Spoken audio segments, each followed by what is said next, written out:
Does your bread machine loaf sometimes rise beautifully and then fall during the bake and have a sunken in top? If it does, then this video is for you because I am going to explain the three main reasons that this happens and how you can prevent it. So the first reason that bread collapses is too much gas. Well, what causes too much gas? Of course, too much yeast in a recipe can cause too much gas. And I've noticed when I open a new package of yeast, a lot of times it's a lot stronger than the yeast that I had been using because I buy my yeast in bulk. So it takes a little while for me to go through a package once I open one. Although the yeast is not dead or bad in any way, it does get a little slower as it ages. So sometimes when I open a brand new package of yeast, I may use a little bit less yeast in my recipe because I know that it is going to be a little more active than the yeast I've been using. So if one of the things you can try if your bread is rising too much and collapsing is using less yeast. Cut it back by 1/4 of a teaspoon each time till you get to that perfect rise. So quicker rise and more rise is not always a good thing. You want the slow, predictable rise, and so use the amount of yeast that you can get that out of. Another thing that can contribute to the bread rising too quickly or too much is the amount of sugar that is in your recipe. Yeast feeds from the starches in the flour, but it also feeds from the sugar that is in the recipe, whether that be honey or whatever sweetener you are using. Now, too much sugar can slow yeast, but just the right amount of sugar can cause the right amount of rise, and also having just a little too much sugar, or not necessarily too much sugar. Perhaps you want the loaf to be sweeter, and you may have to reduce the yeast because you added a little more sugar. But then if you add a lot of sugar, you may have to leave the yeast the same and give it more time to rise. There are so many variables. When you introduce different amounts of sugar to a recipe, it is going to affect that yeast and how fast or how slow that it rises. So it could be the sugar in your recipe. And then also, how warm are your ingredients? Very warm ingredients, so room temperature is good, and you can go above room temperature. You want to keep it below, they say 110. I don't like to go over 104 for my ingredients because I don't want to kill the yeast. But if you want bread to rise faster, you can warm up your liquids, your water or milk, whatever liquid you are using to add, and that will get the yeast more active. Yeast is very happy when things are warm, and it gets more excited and makes more gas when the ingredients are warm. Some bread machines are different from others, and some warm up the inside during the mixing more than others do. So perhaps a recipe that someone else is using in their bread machine is just not working for you. Yours is rising too fast and too much because your machine is warming the ingredients. So what you can do about that is to decrease your yeast by 1/4 of a teaspoon each time until you get that right amount. And then another thing that can affect how bread rising and sinking or falling is the cycle that you choose. So some cycles have longer rise times than others. So make sure you are using the correct cycle for the recipe that you are using. The second cause for collapse in a loaf of bread is weak structure. And I think this is the most common problem for beginners using the bread machine or making bread. Because the flours vary so much in the amount of protein that they have in them, and sometimes depending on where you're buying your flour or what kind of flour you're buying, you may be using a flour that does not have a high enough protein level to form the amount of gluten that needs to be formed to hold a loaf of bread up. Now, you can use all-purpose flour and flour that has lower protein to make buns and cakes and other things, but when you are making a loaf of bread that has to hold that structure up, it takes a higher protein amount.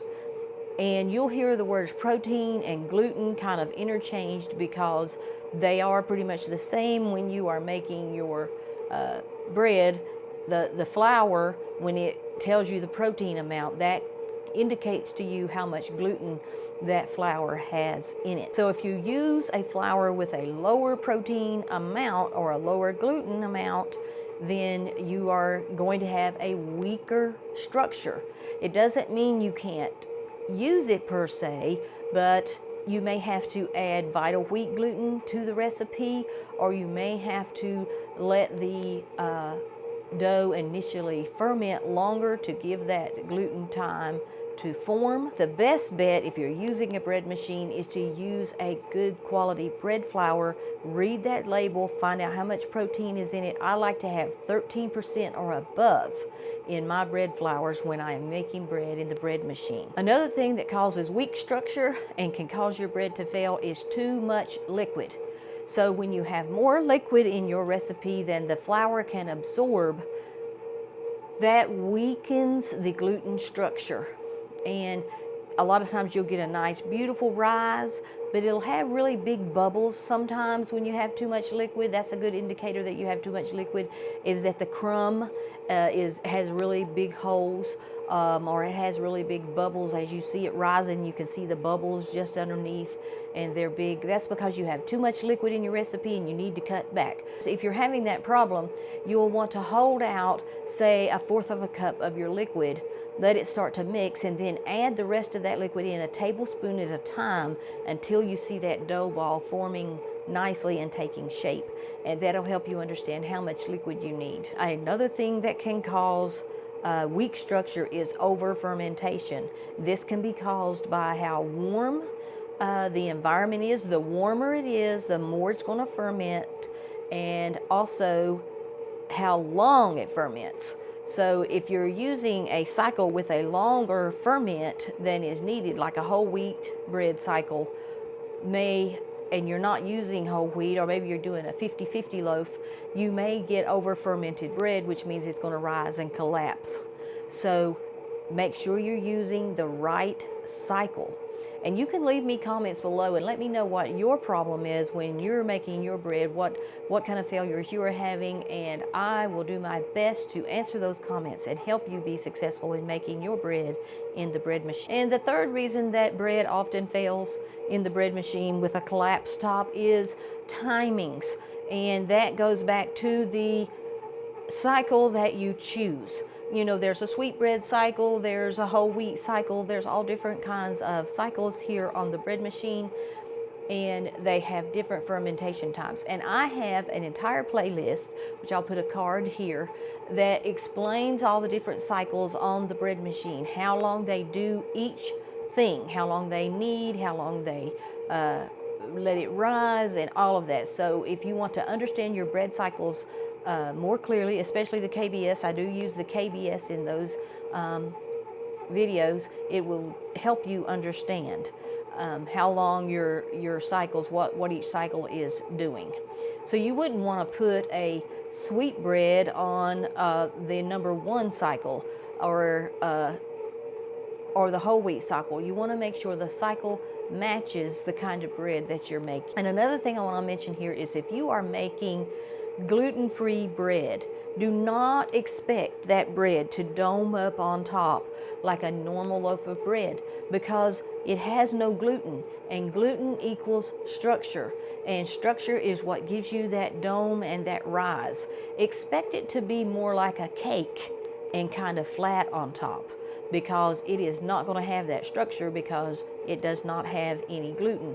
That doesn't mean it failed, that just means that's the way gluten-free bread is going to look. So regardless of when your loaf collapses, whether it collapses early on or whether it collapses at the end of the bake cycle, they all fall back to those things: the structure, the gas, and the cycle that you were using. And they can all be corrected if you know what to look for. And so you want to make sure you get that perfect looking dough ball that is shaped well and holds its structure well, and that almost always guarantees a good loaf of bread. Go ahead and touch that dough ball. How soft is it? Is it super soft? Then maybe you have too much liquid. Is it super firm? Then maybe you don't have enough liquid, because a dough ball that is too firm can also cause bread not to rise properly. So if it collapses early, check the amount of yeast you are using. You may want to use less. If it collapses late, check the amount of sugar that you are using and make sure you're using the right cycle. And remember, it is always perfectly okay to open the lid of that machine and check your dough ball. The only time you don't want to open the lid is during the bake cycle. Don't open the lid once it begins to bake. But any other time, it is perfectly okay to open that lid and look in on your dough and see how it's doing. 1 tablespoon less of water, 1/4 teaspoon less of yeast can make huge differences in how your bread turns out. But a collapsed loaf of bread does not mean you failed. It means you are very close to getting a perfect loaf, because that means you're getting a good rise. You just need to adjust things so that you get the right amount of gas and the right amount of structure. I know a lot of times people will say, I followed the recipe to a T and my bread failed. Remember, a recipe is a guide, not a guarantee. Things like the environment and how warm it is and how people measure flour and all different kinds of factors play into how a loaf of bread turns out. So just because you followed the recipe to a T does not mean you may not need to make some adjustments. And when you're using the bread machine, this can exaggerate fails even more, because everything in the bread machine is pre-calculated. It is pre-timed. The temperature is warm in there, so it can make the bread rise faster than it might have for someone else. So a lot of times, even an experienced bread maker may have a fail in the bread machine with a recipe that they've been using for a long time.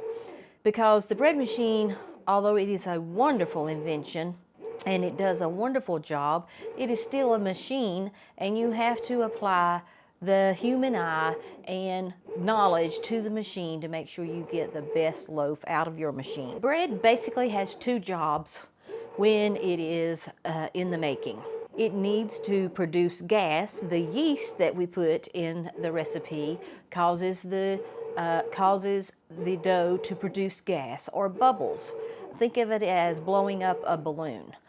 And then the flour that we use in the bread needs to produce structure. It needs to get stronger.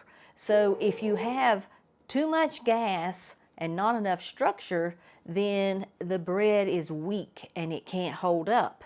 It will rise up and then it will fall. Sometimes the bread falls early, sometimes it just doesn't rise, and then sometimes it falls late. So basically there are 3 things that can cause bread to fall: too much gas, not enough structure, or too long fermentation time. None of those things can really be controlled once you put the bread in the bread machine, but there are steps that you can take to ensure your bread will be successful, even if you are using the bread machine and you happen to see that it is rising too fast or fermenting too long. So if you want to understand more about how bread machine recipes work and see successful bread machine recipes and learn everything you need to know about making bread in the bread machine, then be sure and subscribe to this channel and watch my next video here.